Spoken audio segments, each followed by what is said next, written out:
औज़ुबिल्लाहि मिनश्शैतानिर्रजीम बिस्मिल्लाहिर्रहमानिर्रहीम। अस्सलाम वालेकुम। प्रोग्राम में आपको खुशामदीद। मैं हूँ मसूद रज़ा।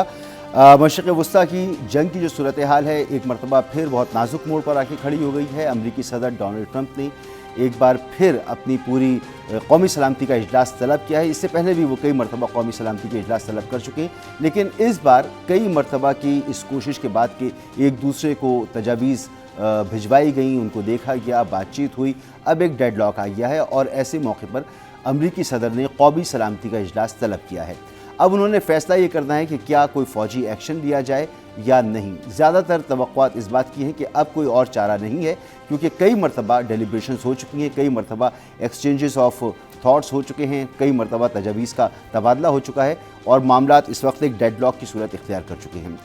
अमरीकी सदर हर सूरत में न्यूक्लियर इशू पर एक डील चाहते हैं, लेकिन ईरान न्यूक्लियर इशू को बाद में डिस्कस करना चाहता है और उस तरह से नहीं करना चाहता जिस तरह से अमेरिका चाहता है। ईरान इससे पहले आबनाए हुर्मुज़, अपने फ्रोज़न एसेट्स और अपने एक्सिस ऑफ रेजिस्टेंस और जो दीगर उसके मुतालबात हैं उन पर बात करना चाहता है। सबसे पहले तो स्ट्रेट ऑफ हॉर्मुज़ को खोलने की बात हो रही है कि ये खोल दिया जाए, फिर उसके बाद बातचीत की जाए और मुज़ाकरात लंबे चलें। लेकिन डोनाल्ड ट्रंप इसके हक़ में नहीं है, उनके पास टाइम कम है, उनकी कई मजबूरियाँ हैं, उनके यहाँ इलेक्शन भी आने वाले हैं, उनके यहाँ उनकी रेटिंग्स भी कम हो रही हैं, उनकी मकबूलियत में कमी आ रही है। ये तमाम मामलात हैं, साथ साथ ख़र्चा बहुत हो रहा है इस जंग पर और अंदर बड़ी तनकीद की जा रही है। माहिरीन सारी दुनिया के इस बात पर मुत्तफ़िक़ हैं कि ये जंग अमरीका हार चुका है और ईरान जीत चुका है, क्योंकि अमरीका ईरान को ज़ेर नहीं कर सका है। तो मुज़ाकरात भी उसी सतह पर होंगे कि जिस तरह कोई जीता हुआ मुल्क या ना हारा हुआ मुल्क कम अज़ कम बराबरी की बुनियाद पर बात करता है, उसी तरह से ईरान बात कर रहा है, लेकिन अमरीकी सदर इसको कबूल नहीं कर रहे। अगर कबूल नहीं करते हैं तो वो क्या कर लेंगे, अगर दोबारा हमला करते हैं तो क्या कर लेंगे, क्या वो अपने मकासद हासिल कर सकेंगे, या ये मामला जो है अब समझ लिया जाए कि एक न्यू वर्ल्ड ऑर्डर जिसका हम शुरू से जिक्र कर रहे हैं वो तश्कील पा रहा है और अपनी फ़ाइनल शेप में है। इस वक्त मेहमानों की तरफ आते हैं। हमारे साथ मौजूद हैं मोहतरम जनाब मेजर जनरल रिटायर्ड समरीश सालिक साहब। सर बहुत शुक्रिया आपका। मोहतरम जनाब शौकत बराचा साहब, आप माहिर बैनुल-अक़वामी उमूर हैं, सर आपका भी बहुत बहुत शुक्रिया। और हमारे बहुत अजीज़ दोस्त मोहतरम जनाब जावेद मलिक साहब, साबिक़ सफ़ारतकार भी हैं, सर आपका भी बहुत बहुत शुक्रिया। जनरल साहब, क्या फ़ौजी हल अब भी मौजूद है इस खित्ते में? क्या अमरीका कोई बड़ा हमला करके तबाही तो मचा सकता है, इसमें तो कोई दूसरी राय नहीं है, लेकिन क्या अपने मकासद हासिल कर सकता है? डोनाल्ड ट्रंप जंग की तरफ दोबारा जा सकते हैं? Masood, thank you very much, आपने मुझे प्रोग्राम में मदऊ किया। देखिए, मैं ये कहूँगा कि जो अमेरिका ने ये जंग शुरू की थी उस वक़्त भी ये फीलिंग थी कि वो अपने ऑब्जेक्टिव्स अचीव नहीं कर सकेंगे और अमेरिका जो है वो हरदर्मी से काम ले रहा है। सो उससे पहले नेगोशिएटिंग टेबल पे बैठे हुए थे, बहुत करीब थे ये कि एक डील हो जाए, लेकिन इजराइल ने अटैक किया और एक जंग शुरू हो गई। इस सारे प्रोसेस में जब ये प्ले आउट हुआ है पूरी वॉर, तो मैं ये कहूँगा कि अमेरिका कोई भी अपना ऑब्जेक्टिव अचीव नहीं कर सका, बल्कि कन्वर्सली ईरान ने डोमिनेट करना शुरू कर दिया और उसने स्ट्रेट ऑफ हॉर्मुज़ को ब्लॉक किया, जो इस वक्त दर्द सर बना हुआ है अमेरिका के लिए। चंद दिन पहले मैं रॉबर्ट कैगन, एक उनके स्कॉलर है, उनका आर्टिकल पढ़ रहा था जिसमें उन्होंने कहा कि जी अमेरिका जो है वो कॉम्प्रिहेंसिवली डिफीट हो चुका है और unlike past defeats this time उनकी डिफीट इरिवर्सिबल है। जो कुछ उन्होंने लूज़ किया है सुपर पावर, वो सारी चीज़ें इरिवर्सिबल हैं। और उन्होंने ये भी कहा कि अमेरिका के लिए इस डिफीट को डाइजेस्ट करना या एब्जॉर्ब करना बहुत मुश्किल है। वही मखमसा आपको नज़र आ रहा है प्रेसिडेंट ट्रंप के माइंड में। एक दिन वो कहते हैं कि हम डील के बहुत नज़दीक हैं, अगले दिन कहते हैं मैं जंग करने जा रहा हूँ। तो इस तरीके की जो है वो एक आई वुड से कि इनकन्सिस्टेंसी नज़र आ रही है जी। अब ज़ाहिरन ये है कि ईरान ने काफ़ी कुछ हासिल किया जंग की डोमेन में, जंग की फील्ड में। बहुत बड़ी बात यह है कि अमेरिका ने वो ऑब्जेक्टिव्स डिनाई किए, ईरान ने वो ऑब्जेक्टिव्स डिनाई किए अमेरिका को जो वो अचीव करना चाहता था। अब इसके बाद अगर नेगोशिएटिंग टेबल पे वो दोबारा जाते हैं तो अमेरिका चाहता है मैं वही कुछ हासिल कर लूँ जो जंग से पहले मेरी डिमांड्स थी, जो कि मेरे नज़दीक मुमकिन नहीं है। सेकंड, मैं ये कहना चाहूँगा कि चूँकि इस जंग को एक अनजस्टिफाइबल वॉर कहा जा रहा है, इसके लिए प्रेसिडेंट ट्रंप को एक वॉर ट्रॉफी चाहिए جس سے وہ جسٹیفائی کر سکیں کہ یہ میری وجہ تھی جس کے لیے میں جنگ میں گیا تھا اور یہ میں نے آبجیکٹیو اچیو کیے ہیں. اینڈ موسٹ لائکلی جو وار ٹرافی بنتی ہے وہ نیوکلیر ڈیل کی بنتی ہے. ایسی نیوکلیر ڈیل جو کہ پریزیڈنٹ اوباما کی نیوکلیر ڈیل سے بہتر ہو. پھر پریزیڈنٹ ٹرمپ دنیا کو دکھا سکتے ہیں اور اپنی انٹرنل آڈینس کو دکھا سکتے ہیں کہ یہ ہیئر اٹ از جو میں نے اس سے گین کیا ہے. لیکن ایران کو بھی پتہ ہے وہ بھی یہ وار ٹرافی دینے کے لیے تیار نہیں ہے. وہ کہہ رہے ہیں کہ جی آپ پہلے باقی معاملات پہ کریں، اس کو بعد میں دیکھیں گے. سو میرے نزدیک ایک ڈیفیکلٹ سچویشن ہے پریزیڈنٹ ٹرمپ کے لیے. اگر وہ دوبارہ سے وار انیشیٹ کرتے ہیں تو میرے کیا مطلب یا تو وہ بوٹس آن گراؤنڈ لے کے آئیں، اس کے کانسیکوینسز بڑے سویر ہیں. بالکل. یا وہ نیوکلیر کا سوچتے ہیں، اس کے کانسیکوینسز بڑے سویر ہیں. بمبارڈمنٹ سے کیا حاصل کر لیں گے جو اس سے پہلے وہ حاصل کر چکے ہیں. تو سو اس لیے میں نہیں سمجھتا کہ بہت زیادہ یہ گینفل ہوگی یہ ایکسرسائز اگر وہ دوبارہ سے فائٹنگ کا ڈیسیجن لیتے ہیں. انہیں اپنے گیو اینڈ ٹیک کے ساتھ کوئی نہ کوئی نیگوشیٹڈ پیس کرنی پڑے گی. وہ کیا کر سکتے ہیں؟ جب اوباما سے بہتر ڈیل وہ حاصل نہیں کر سکتے تو اس کا مطلب ہے کہ وہ حاصل نہیں کر پا رہے جو جس کو ہم وہ ٹرافی کہہ سکیں. تو جاوید ملک صاحب، آپ امریکہ میں بھی بڑے اثر و رسوخ رکھتے ہیں، معلومات رکھتے ہیں، خاصے باخبر ہیں. تو اس وقت جو کیفیت ہے کیا سوچ رہے ہیں امریکنز؟ کیونکہ اوباما سے بہتر ڈیل مل جائے صدر ٹرمپ کو یہ تو بہت مشکل ہے، کیونکہ اس میں صرف امریکہ ہی نہیں تھا، اس میں P5 ممالک بھی تھے، تو سب نے مل کر وہ ڈیل کی تھی ایران کے ساتھ. ادھر تو صرف ڈونلڈ ٹرمپ ہیں اور ایک جنگ کرنے کے بعد ان کے رہبر کو شہید کرنے کے بعد پھر وہ ڈیل کی توقع کر رہے ہیں ان کے بیٹے سے. دیکھیے مسعود بھائی، ہم پاکستان کے پوائنٹ آف ویو سے اگر بات کریں تو پاکستان میں جو تمام ایفرٹس ابھی پچھلے 1 ماہ سے چل رہی ہیں تو ہم تو اس معاملے کو ڈائلاگ کے ذریعے حل کرنے کی کوشش کر رہے ہیں نا. تو اوبیسلی ہم جب ڈائلاگ کی بات کرتے ہیں، پیس نیگوسیشنز کی بات کرتے ہیں، تو دونوں طرف کے جو موقف ہے اس کو آپ کو ایک نیوٹرل انداز میں دیکھنا پڑے گا نا. آپ ایسے تو نہیں کہہ سکتے کہ آپ صرف امریکہ کا ایران کا پوائنٹ آف ویو دیکھیں اور امریکہ کا نہ دیکھیں. پاکستان اگر میڈیشن کر رہا ہے تو اس کا پری ریکویزٹ یہ ہے کہ آپ نیوٹرل رہیں، اور نیوٹرل رہ کے اگر ہم بات کریں گے تو پھر ہمیں دونوں طرف کی باتوں کو سننا پڑے گا. ہماری ذاتی ہمدردیاں کہاں ہیں وہ اپنی جگہ پہ، لیکن ہم کو جب کسی بھی چیز کو آپ ایسیس کرتے ہیں تو میری نظر میں نیوٹرل، میں جنرل صاحب سے ڈس ایگری کرتا ہوں. وہ یہ فرما رہے ہیں کہ ایران جنگ جیت گیا ہے. ان کی تمام لیڈرشپ جو ہے وہ دنیا میں نہیں ہے. ان کے ملک کی ان کی نیوی جو ڈوب چکی ہے، ان کی ایئر فورس ختم ہو چکی ہے. وہ کس طرح سے جنگ جیت گئے ہیں؟ ہاں ٹھیک ہے، اگر وہ ایک آبنائے ہرمز کو ویپنائز کر کے وہ یہ سمجھتے ہیں کہ وہ جنگ جیت گئے ہیں تو میں بھی ان کے جنرل صاحب کے اوپینین کا میں احترام کرتا ہوں. لیکن یہ تو ایک انٹرنیشنل واٹر ہے، اس کو آپ کیسے ویپنائز کر سکتے ہیں؟ اور اگر انہوں نے کیا بھی تھا تو اس بلاکیٹ کا جواب امریکہ نے دے کے کاؤنٹر بلاکیٹ لگا دیا ہے. اس کا اثر کس پہ ہو رہا ہے؟ اس کا اثر تو ایران پہ ہو رہا ہے، ایران کی اکانومی پہ ہو رہا ہے. میں کل الجزیرہ پہ رپورٹ دیکھ رہا تھا، وہاں پہ تو لوگ 2-3 کی جگہ 2 کھانے پہ مجبور ہو چکے ہیں. ان کی اکنامک کنڈیشن پہلے سے زیادہ ورسن ہو چکی ہے. ان کی جو اثاثے ہیں وہ ابھی تک منجمد ہیں، ان کے اوپر سینکشنز لگی ہوئی ہیں. ان کے پاس پوری اسلامی دنیا کے 57 ممالک کے ساتھ جتنے بھی ہمارے ممالک، کوئی بھی ان کے موقف کی تائید نہیں کر رہا. اگر اس کو آپ ان کی کامیابی سمجھتے ہیں تو آئی ریسپیکٹ یور اوپینین. میرے خیال میں تو کامیابی یہ ہوگی کہ وہ اپنی سینکشنز اٹھوا لیں. ان کے اوپر جو دنیا کی جو ایک تمام موقف ہے اس کے ساتھ وہ آف کورس اپنے جو ان کے اپنے ڈیفنس کی ریکویزٹس ہیں وہ ان کا حق ہے. لیکن دیکھیے کمیٹی آف نیشنز میں جب آپ رہتے ہیں تو آپ کو ایک انٹرنیشنل لا کے تحت ہی چلنا پڑتا ہے. اگر آپ یہ سمجھتے ہیں کہ آپ جنگ کے راستے پہ جو پچھلے 47 سال سے رہی ہے، دیکھیے ایران کی جب ہم بات کرتے ہیں تو ایران کی بہت پرانی ہسٹری ہے. وہ صرف 47 سال سے نہیں ہے، وہ تو سینکڑوں سال سے ہیں. اور یہ جو موقف اس وقت ایران کی حکومت کا ہے یہ صرف 47 سال سے ہمارے سامنے آیا ہے. اس سے پہلے شاہ ایران تھے، اس سے پہلے ایک طویل ہسٹری ہے جہاں پہ ان کا ڈفرینٹ پوائنٹس آف ویو تھا. اور اگر آپ ایران کے جو دوست اسلام آباد آئے تھے، قابل جو ان کے اسپیکر صاحب اور ان کے تمام جو قابل احترام دوست، تو وہ مذاکرات کے لیے آئے تھے نا. وہ اگر یہی کہنے کے لیے آئے تھے کہ ہم جنگ جیت گئے ہیں اور آپ ہمارے ساتھ جو ہے وہ مذاکرات کریں، تو پھر تو اس مذاکرات کا سارا عمل ہی ہمیں لگتا ہے ہم وقت ضائع کر رہے ہیں اپنا. جنگ جیتنے یا ہارنے بھی جاوید مذاکرات تو ہوں گے نا. ٹھیک ہے، اس وقت کسی کی سائیڈ لینے کا مسئلہ نہیں ہے. مسئلہ یہ کہ گراؤنڈ ریئلٹیز کیا ہیں. ایران کا بلاکٹ ہے لیکن اس کے تیل کی پیداوار اس کی جاری ہے اور اس کی ایکسپورٹ ہو رہی ہے. چند دن کی اس کو پریشانی آئی تھی. چین نے کہہ دیا کہ وہ کسی بھی قسم کا سمجھوتا نہیں کرے گا اپنی سپلائی لائن پر، اور وہ وہاں سے تیل حاصل کر رہا ہے اور ایران کا تیل اسی کو جاتا ہے. تو یہ کیسا بلاکٹ ہے؟ اور جہاں تک انٹرنیشنل قوانین کی بات ہے تو کیا امریکہ کی جنگ انٹرنیشنل قوانین کے مطابق ہے؟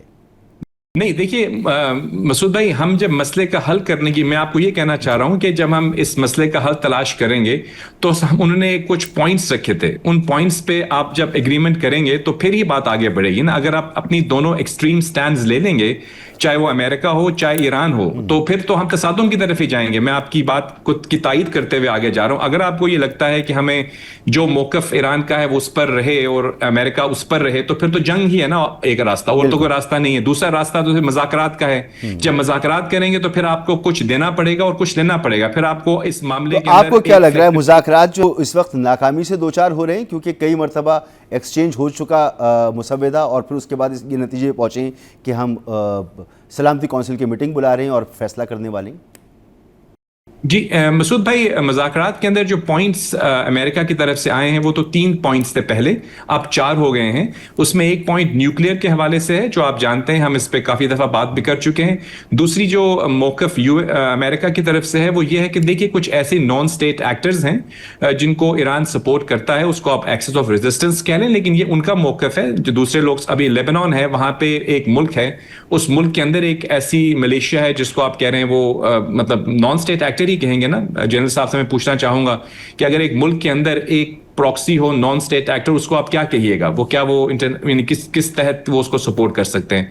तो वो अमेरिका ये कहता है कि वो इस तरह की एंटिटीज जो हैं, जैसा हूथीज हैं फॉर एग्जांपल, अभी ये जंग अभी शुरू हुई, आपको याद होगा मसूद भाई कि हूथीज ने कई अरसे पहले सऊदी अरेबिया पे मिसाइल दागने शुरू कर दिए थे। तो वो एक, अब ये तो नहीं कह सकते कि वो डिफेंसिव पर्पसेस के लिए थे। तो यहाँ पे कुछ एंटिटीज हैं, कुछ प्रॉब्लम्स हैं जिनको रिजॉल्व करना पड़ेगा, और इन तमाम मज़ाकरात का जो इस्लामाबाद में हो रहे हैं उनका मकसद यही है कि एक मिडिल ग्राउंड फाइंड की जाए और ईरान के लिए एक ऐसा रास्ता हो कि वो अपनी मुल्क की तामीर और तरक्की की तरफ जा सके। उनके पास बहुत सारे ज़खायर हैं, तेल के हैं, गैस के हैं, मादनियात हैं, उनके हुनरमंद लोग हैं, पढ़े लिखे लोग हैं, टैलेंटेड लोग हैं, लेकिन वो तब काम आएगा जब वो दुनिया के अंदर एक अपना पॉजिटिव रोल करेंगे। अगर वो जंग में ही रहेंगे तो फिर तो अनफॉर्चुनेटली उनकी हालत ज़ार जो है वो इकोनॉमिकली मजीद आगे मतलब अच्छी तो नहीं हो सकेगी। ठीक है, बिल्कुल जंग मसाइल का हल नहीं है। जब तक पीस नहीं होगा उस वक्त तक तो मामला आगे नहीं बढ़ सकते, इस खित्ते में खुशहाली नहीं आ सकती। शौकत राजा साहब, ईरान अब कह रहा है कि जौहरी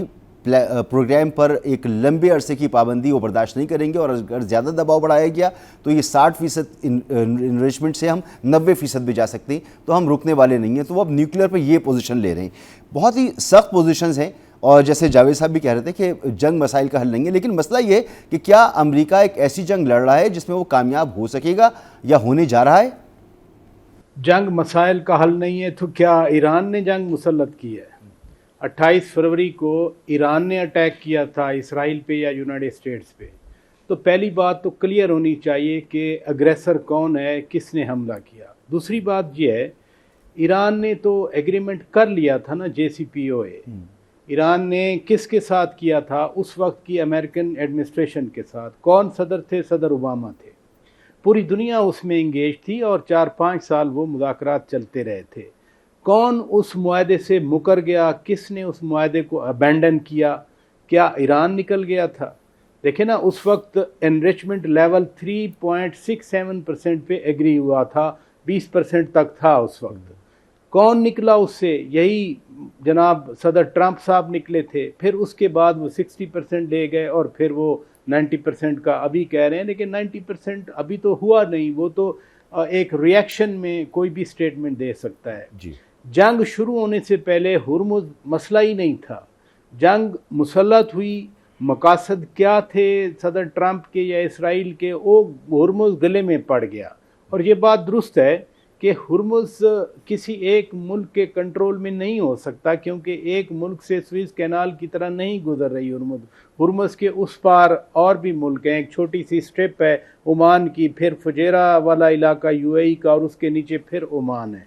लेकिन जब आप जंग में है ना, हालत जंग में, चलें सीज़ फायर है, हालत जंग में है, उस वक्त ये पोजीशन आती हैं। बिल्कुल सही बात है कि जंग मसाइल का हल नहीं है, लेकिन जंग शुरू क्यों की गई? NPT का ईरान मेंबर, IAEA के साथ उनका प्रोग्राम, IAEA के इंस्पेक्टर आते रहे, फिर वो अचानक बंद हो गए। अब तो बात इससे आगे निकल गई है ना बॉस, बात इससे आगे निकल गई है कि अब ये जंग जीत कौन रहा है और हार कौन रहा है। ये तो जंग تو اب مذاکرات کی میز پر آنے سے پہلے مذاکرات کی میز پہ وہی حاصل کر سکتے ہیں نا جو میدان جنگ میں آپ نے حاصل کیا ہے. تو امریکہ اب تک نہ تو میدان جنگ میں وہ سب کچھ حاصل کر سکا جو اس کے مقاصد تھے, نہ ٹیبل پر, تو اب کیسے حاصل کر لے گا؟ یہ سب سے بڑا سوال ہے کہ جنگ کون جیتا ہے, اور اس کا جواب کسی کے پاس نہیں ہے. ہر کوئی اپنی اپنی ایکسپلیشن دیتا ہے. مثلاً ایران کے بارے میں کہتے ہیں کہ Iran has one not by having a defeat, کہ وہ جنگ ہارے نہیں ہیں اس لیے وہ جیت گئے. لیکن اگر 70% انفراسٹرکچر تباہ ہوا, بریجز تباہ ہوئیں, پھر وہ ان کے جو نیوکلیر پلانٹ تھے وہ پچھلے سال تباہ ہو گئے, ان کی ٹاپ لیڈرشپ شہید ہو گئی, علی خامنائی صاحب شہید ہو گئے, فوجی لیڈرشپ شہید ہو گئی. یہ ایک اینگل ہے. دوسرا اینگل یہ ہے کہ لوگ تو ابھی اسی انتظامیہ کے ساتھ ہیں. رضا شاہ پہلوی آ تو نہیں سکا, یہ رجیم چینج تو نہیں ہوئی. بائی آل پولیٹیکل کانوٹیشن یہ وہی رجیم ہے, بے شک اس میں سے کریکٹر جو ہے وہ ریپلیس ہو گئے.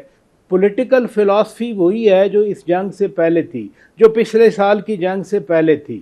وہی انہی کے لیے تہران میں پچھلے ہفتے جو ہے اتنا بڑا کراؤڈ آیا. اس لیے یہ ڈیفائن ابھی نہیں کر سکتے کہ کون جیتا کون ہارا.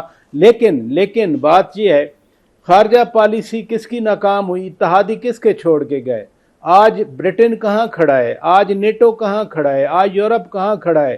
الٹا صرف ہورموز کا مسئلہ نہیں بنا, پورا مڈل ایسٹ جو ہے وہ پتہ نہیں اب اس کا کیا بنے گا. یہ جب ہم ڈیفائن کرتے ہیں نا کون جیتا کون ہارا, کیا مڈل ایسٹ کے ممالک کس کے اتحادی تھے, ان کا کتنا نقصان ہوا, وہ کیسے ریسٹور کریں گے اپنا جو پرانا ان کا گرینڈیئر تھا. اتنے سارے سوالات ہیں جو اس ٹیبل پہ نہیں حل ہوئے ابھی تک, اور ٹیبل تو ابھی سجی نہیں ہے. اسلام آباد میں انہوں نے کہا کہ ایک پوائنٹ جو ہے وہ رہ گیا, وہ نیوکلیر تھا, لیکن ہرمز کا معاملہ تو ویسے ہی رہ گیا, ایسٹس کا معاملہ ویسے ہی رہ گیا, یہ ایران کو ایسٹس رہ گیا, بہت سارے معاملات رہ گئے. پراجا صاحب بالکل درست فرما رہے ہیں. تو یہ ابھی تو ایسا لگتا ہے جیسے کہ مذاکرات کی صرف بات ہی ہوئی ہے, مذاکرات تو شاید ہوئے ہی نہیں ہیں.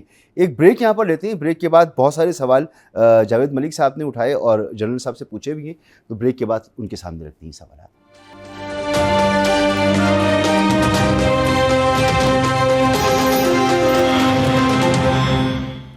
Welcome back. Major general retired سمریش سالک صاحب, بریک سے پہلے جب گفتگو ہو رہی تو جاوید ملک صاحب نے کچھ سوالات اٹھائے, آپ نے سنے ہی ہوں گے. اس وقت صورتحال یہ ہے کہ ایک سپر پاور اور نبرد آسماں ایک ریجنل پاور سے, اور تیسرا مہینہ ہو رہا ہے, وہ جنگ جیت نہیں سکے, ابھی تک اپنے مقاصد حاصل نہیں کر سکے. لہٰذا جنگ جیتنا اور ہارنے کا جو کانسیپٹ ہے وہ مختلف ہو سکتا ہے, اس کی تشریح میں کچھ کر سکتا ہوں, آپ کچھ کر سکتے ہیں, لیکن جو جی سی پی او معاہدہ تھا اس کے ہوتے ہوئے بھی کچھ مسائل ایران کی طرف سے موجود تھے, وہ موجود ہیں اور ان کو ریزالو ہونا ضروری تھا, اس لیے یہ جنگ شاید امریکہ کی طرف سے ضروری تھی. سر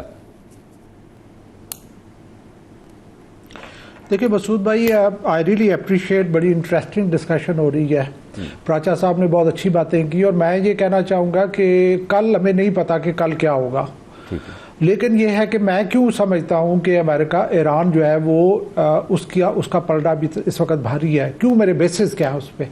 جو بھی ڈیفینڈر ہوتا ہے وہ اگر اٹیکر کو اس کے آبجیکٹیوز ڈینائی کر دے تو ہم کہتے ہیں کہ وہ جیت گیا ہے. وجہ یہ ہے کہ اٹیکر کچھ آبجیکٹیوز لے کے اس پہ چڑھائی کرتا ہے. اب کون سا آبجیکٹیو ہے جو امریکہ اچیو کر سکا ہے؟ نہ صرف وہ فیل ہوا اپنے آبجیکٹیو اچیو کرنے میں, بلکہ وہ اسٹریٹ آف ہرمز اس کے لیے ایک مسئلہ بن گیا. اسٹریٹ آف ہرمز کا جو بھی اسٹیٹس ہے, ایگری کہ گلوبل کامن ہے, لیکن جنگوں میں یہی کچھ ہوتا ہے کہ everything is fair in love and war. Iran نے اپنے لیے ایک ایسا لیوریج کریٹ کیا اسٹریٹ آف ہرمز کو ہولڈ کرتے ہوئے کہ کل کو ہو سکتا ہے اس کو سرنڈر بھی کر دے, چھوڑ دے, لیکن کچھ اپنی باتیں منوا کے چھوڑے گا. اگر میں یو ایس کی طرف جاؤں تو یو ایس کو اگر آپ دیکھیں تو یو این او, جس کو اس نے بالکل نان اینٹی بنا دیا تھا, ایک بالکل ڈیڈ ہارس بنا دیا تھا, اسی کے پاس یو ایس ابھی واپس گیا کہ میری مدد کرو اسٹریٹ آف ہرمز کھلوانے میں. کوئی الائے, ناٹ اے سنگل ون. کبھی کوئی سوچ سکتا تھا کہ یو کے جو ہے وہ امریکہ کے ساتھ کھڑا نہیں ہوگا. چائنا کو ریکویسٹیں کرنی پڑ رہی ہیں پریزیڈنٹ ٹرمپ کو کہ میری مدد کرو اسٹریٹ آف ہرمز. تو مجھے ایک ہیلپ لیس نظر آ رہی ہے, ہیلپ لیسنس نظر آ رہی ہے ایک سپر پاور میں. میں نہیں, I will not like to take sides Iran کی یا امریکہ کی, لیکن جو ہمارے سامنے کلیئر ریالٹیز ہیں, جو ہمیں انڈیکیشنز ہیں, وہ ہمیں سب کو نظر آ رہا ہے. کون زیادہ امپیشنٹ ہے for peaceful negotiated deal? It is امریکہ.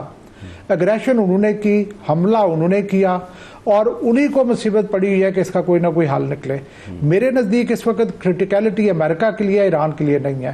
اس پہ کوئی شک نہیں کہ ایران اپنی قیمت پے کر رہا ہے, اس نے 47 ایئر سے قیمت پے کی ہے. ایکسس آف ریزسٹنس کے بارے میں کیا کہیں گے؟ جاوید صاحب نے سوال اٹھایا کہ یہ کیسے جسٹیفائی ہوگا کہ لبنان ایک الگ ملک ہے, ہوتیز اس جنگ سے پہلے بھی سعودی عرب پر حملہ کر چکے ہیں, تو یہ ان کا خاتمہ بہت ضروری ہے, تو اس پر کیا کہیں گے آپ؟ دیکھیں, میں اس پہ ایک اور چیز کہنا چاہوں گا. پریزیڈنٹ بش نے ایک ڈیفائن کیا تھا ایکسس آف ایول, جس میں نارتھ کوریا تھا, ایران تھا, and there was another country, مجھے بھی صحیح یاد نہیں ہے. میں یہ سمجھتا ہوں کہ آج کے دور کا axis of evil is different. North Korea, Iran اور شام تھا. Part of axis of evil. India is part of, جی یا Israel is part of axis of evil, India is part of axis of evil. اب یہ جو resistance کی بات ہے, ظاہر ہے ریجنل ڈائنامکس ہے جس میں کہ وہ جو ہے, میں یہ نہیں, I will not like to approve کہ جو کچھ ایران کر رہا تھا وہ ٹھیک کر رہا تھا, لیکن ریجنل ڈائنامکس میں ایران واحد ملک ہے جو اسرائیل کے خلاف کھڑا ہے. اور میں یہ سمجھتا ہوں کہ یہ جنگ جو ہے اوور آل آپ دیکھیں گے کہ مسلم ورلڈ کے لیے بینیفیشل ثابت ہوگی, بیکاز مسلم ورلڈ تو اسرائیل کے سامنے سرنڈر کر چکی تھی. آپ یو اے ای کا حال آج دیکھیں کہ وہ کیا کرنے جا رہا ہے اور کیا کر رہا ہے. سو میرے نزدیک ایران واحد وہ ملک تھا جو کہ, اگر میں ریزسٹنس کی بات کروں, اگر میں ڈیفائنس کی بات کروں, تو جب بھی ہسٹری لکھی جائے گی تو ایران کا نام سب سے ٹاپ پہ لکھا جائے گا as a defined and resistant country, جس نے کہ 47 ایئرز ہر طرح کی مصیبتیں جھیلی, جس میں کہ اسیسینیشنز تھیں, جس میں سینکشنز تھیں, جس میں ایمبارگوز تھے, اور فائنلی اس جنگ کی صورت میں بھی وہ دے اسٹوڈ دا گراؤنڈ. انہوں نے کسی قسم کا کوئی پریشر نہیں دیا. سو جس کا جو کریڈٹ ہے وہ ہمیں اسے دینا چاہیے. بالکل. جاوید ملک صاحب, یہ نہیں ہو سکتا نا کہ امریکہ کے لیے اور اسرائیل کے لیے جو چیزیں حلال ہوں وہ دوسرے ممالک کے لیے حرام ہوں. وہ ایکسس آف ایول بنائیں مگر یہ ایکسس آف ریزسٹنس پر پابندی ہو. وہ ایٹم بم بنائیں لیکن ان کے ایٹم بم بنانے پہ پابندی ہو. وہ جینوسائڈ کریں لیکن یہ اپنا بدلہ بھی لینا چاہیں تو ان پر پابندی ہو اور ان کو مورد الزام ٹھہرایا جا سکے. سر دیکھیے, آپ کے جو بات ہیں اکیڈیمکلی آپ جو کہہ رہے ہیں, اب یہ کیونکہ ہمارے پاس ایک لمیٹڈ پروگرام ہے, اس ٹیلی ویژن پروگرام کے اوپر ہم اگر آپ ڈیٹیل میں جائیں گے تو آئی ڈونٹ تھنک آپ کے پاس اتنا وقت ہوگا. یہ جتنے بھی موضوعات پہ آپ ٹچ کر رہے ہیں, they have a آپ صلاحیت میں آپ سمندر کو کوزے میں بند کر سکتے ہیں, میں جانتا ہوں آپ کی محبت ہے, لیکن میں سمجھتا ہوں کہ یہ کیونکہ ایسے ایشوز ہیں جن کے اوپر اوبیسلی ہم شاید تفصیل سے جب تک بات نہ کریں تو ہم ان کو ایکسپلین نہیں کر سکتے. کچھ چیزیں سرفیس پہ آپ بات کریں گے. میرا تمام گفتگو کا جو فوکس ہے وہ یہ ہے کہ ہم اس وقت پاکستان کے پوائنٹ آف ویو سے بات کریں. ٹھیک ہے, آپ نے ایران کا موقف دیا, ٹھیک ہے جنرل صاحب, I respect your opinion. Pakistan اس وقت ایک میڈیشن ایفرٹ میں انگیجڈ ہے, تو پاکستان کی میڈیشن ایفرٹ کا جو فوکس ہے وہ ان دونوں سائڈز کے جو پوائنٹ آف ویو ہیں ان کو سمجھ کر ان کے درمیان ایک ہم آہنگی ڈیولپ کر کے خطے میں امن بحال کرنا ہے. اگر ہم ایک موقف کو کہیں گے کہ وہ بہت زیادہ اچھا ہے اور دوسرا کم ہے, میں کہتا ہوں امریکہ کی بھی مسٹیکس ہیں, ایران کی بھی مسٹیک. دفتر خارجہ کرے گا باس, یہ ہم لوگ تھوڑی ہم تو انالیسس کریں گے کہ جنگ اس وقت کیا ہو رہی ہے اور کس. لیکن مسعود بھائی, میری نظر میں انالیسس ویسا ہی ہونا چاہیے جو آپ کے نیشنل انٹرسٹ کے مطابق ہو. ابھی ہمارے ملک کی اگر اس وقت فوکس میڈیشن ہے تو میں سمجھتا ہوں ہماری نیشنل ڈیوٹی ہے کہ ہم اس میڈیشن ایفرٹ کو سپورٹ کریں.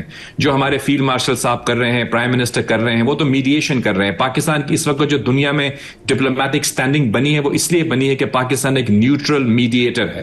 تو میں سمجھتا ہوں پاکستان کے ان پازیٹیو ایفرٹس کو ہمیں سپورٹ کرنا چاہیے اور ہمیں اس کے پیچھے کھڑا ہونا چاہیے. ہمارے فیلڈ مارشل جو خود جو ہیں 3 دن تہران گئے, انہوں نے ایفرٹس کی, اس کے ساتھ ہمارے پرائم منسٹر, فارن منسٹر, میں سمجھتا ہوں فارن آفس کی پوری ٹیم بہت محنت کر کے, پراچر صاحب فارن آفس کو کور کرتے ہیں. میں ان سے پوچھنا چاہوں گا, آپ بہت گہری نظر ہے آپ کی, اس وقت پاکستان جو ڈپلومیٹک سینٹر سٹیج پہ بیٹھا ہوا ہے ایز اے میڈیٹر, میں سمجھتا ہوں کہ یہ فرسٹ ٹائم ایسا ہوا ہے کہ پاکستان ایک دنیا کے اتنے بڑے کانفلکٹ کو سالو کرنے کی کوشش کر رہا ہے.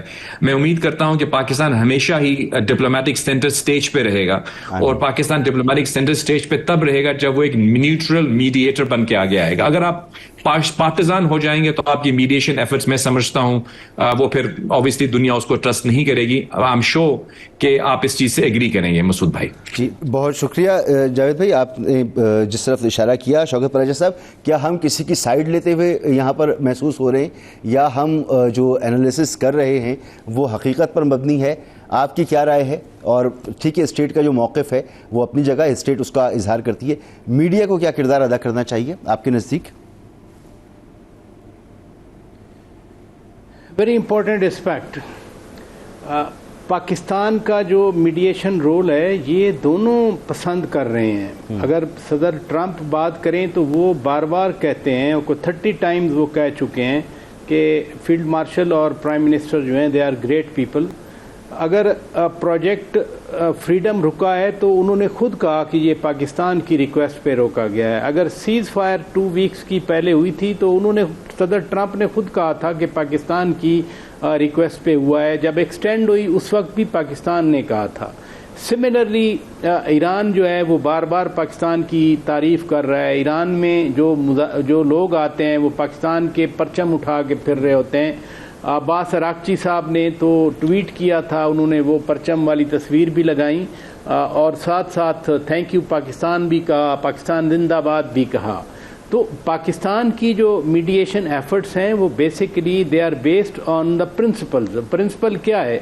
मसलन पहले दिन जब फॉरेन ऑफिस, जावेद मलिक साहब ने इशारा किया, बिल्कुल दुरुस्त इशारा किया, 28 फरवरी को 3:51 पर फॉरेन ऑफिस की एक प्रेस रिलीज आई जो कि अरागची साहब और इसहाक डार साहब के दरमियान गुफ्तगू पर मबनी थी और जिसमें लिखा हुआ था कि Pakistan condemns aggression against Iran. Similarly जब ईरान ने रिटेलिएट किया और मिडल ईस्ट में उन्होंने मिसाइल गिराए, ड्रोन गिराए, और बकौल उनके कि वो अमेरिकन बेसिस पे गिरा रहे हैं, लेकिन फिर भी पाकिस्तान ने उनको कंडेम किया. और सिमिलरली सलामती कौंसिल में 2 करारदादें आईं, एक ईरान के हक में थी, एक ईरान की मुखालफत में थी. पाकिस्तान ने दोनों को वोट किया कि जो करारदाद ईरान के हक में आई, चूंकि ईरान पर अग्रेशन है तो पाकिस्तान ने उसको भी सपोर्ट किया, और जो ईरान के मिसाइल जा रहे थे अरब वर्ल्ड में पाकिस्तान ने उसको भी सपोर्ट किया. नहीं होना चाहिए. तो जो मीडिएशन है वो ऑन ये तो सरकारी पोजीशन है. आप खुद एक बहुत ही बेहतरीन एंकर हैं और बहुत ही ज़बरदस्त आप प्रोग्राम करती हैं. आप बताएं कि इस वक्त जो मीडिया का किरदार है, क्या वो बिल्कुल वही होना चाहिए जो एक रियासत जो मीडिएशन कर रही है उसी की अक्कासी होनी चाहिए, या ओपन तजज़िया होनी चाहिए? देखें ना, सीधी सी बात है, क्या पाकिस्तान की आवाम ने या पाकिस्तान के मीडिया ने मीडिएशन की मुखालफत की है? नो. क्या पाकिस्तान की आवाम ने या पाकिस्तान के मीडिया ने ये जो पर्सपेक्टिव मैंने आपके सामने रखा कि ईरान के अरब ममालिक पर मिसाइल भी पाकिस्तान ने ऑफिशियली कंडेम किए और ईरान के खिलाफ भी एग्रेशन कंडेम किया पाकिस्तान ने, तो क्या पाकिस्तान की आवाम, पाकिस्तान की सियासी जमातों, पाकिस्तान के मीडिया, पाकिस्तान के थिंक टैंक्स, पाकिस्तान के इंटेलेक्चुअल, आप जैसे जो माशाल्लाह स्क्रीन पे बैठ के तज्जिया भी देते हैं और ओपिनियन भी देते हैं, किसी ने मुखालफत नहीं की. लिहाजा पाकिस्तान का मीडिया हो, पाकिस्तान की आवाम हो, वो वाकई ऑनेस्ट तरीके से चाहते हैं कि मीडिएशन हो ताकि ये जंग जो है वो ख़त्म हो. लेकिन जब बात ये की जाती है कि 40 दिन की जंग में क्या मिला, अभी तक क्या मिला, ये मैं नहीं कह रहा, ये तो फिर अमेरिकन कांग्रेसमैन पूछ रहे हैं, ये तो हेगसेथ से सवाल हो रहे हैं, ये तो अमेरिकन अवाम पूछ रही है कि हमारी जो गैस इतनी बढ़ गई है. जिस तरह पाकिस्तान के लोग पेट्रोल के बारे में कह रहे हैं, पाकिस्तान के अवाम की बात उठाना, पेट्रोल पर बात करना, महंगाई पर बात करना, ये आपका और मेरा, हम सब का फर्ज है. हम मीडिया में रहते हुए जरूर क्वेश्चन करते हैं. ये अभी 15 रुपए बढ़ा, मेरा उस दिन शो था, मैंने तो शुरू इसी से किया. इसलिए हमने पब्लिक ओपिनियन को, पब्लिक के मसाइल को भी सामने रखना है और साथ साथ जो नजर आ रहा है उस पर भी, जैसे जनरल साहब ने फरमाया, उस पर भी बात करनी है. ठीक है, एक ब्रेक लेना है सर मुझे, एक ब्रेक के बाद वापस आते हैं.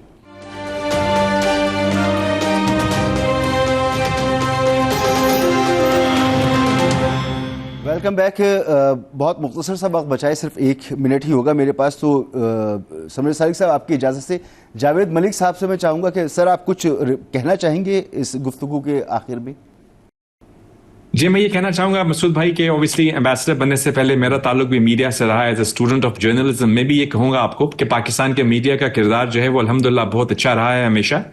और अभी शौकत पराचा साहब की बात से भी मैं एग्री करूंगा कि देखिए हम, क्योंकि मैं ये नहीं कह रहा कि आप कोई पाकिस्तान की हुकूमत के पीछे खड़े हो जाइए, मीडिया को चाहिए वो इंडिपेंडेंट रहे, लेकिन इस वक्त हमारी जो मीडिएशन हो रही है ये हमारी स्टेट कर रही है, it's not related to this government. जब स्टेट की पॉलिसी होती है तो मेरा सिर्फ इतना सा मौक़िफ़ है, बड़ी अदब के साथ हमारे दोनों काबिल एहतराम मेहमानों के साथ और आपके साथ, कि मैं सिर्फ इतना कहना चाह रहा हूं कि क्योंकि पाकिस्तान मीडिएट कर रहा है तो हम जो अपना एनालिसिस करते हैं जो भी है वो उसी रोशनी में करते हैं कि हमको दोनों अतराफ का मौक़िफ़ को समझ के आगे बढ़ना है, क्योंकि इस मसले का हल निकालना चाह रहे हैं हमको मसले का हल निकालना है। हमने जो गर्मी है उसको ठंडा करना है, एस्केलेशन लैडर से नीचे उतरना है, ऊपर नहीं चढ़ना। इतनी सी मेरी गुजारिश है। जी ठीक है, एक ब्रेक लेते हैं, ब्रेक के बाद वापस आते हैं।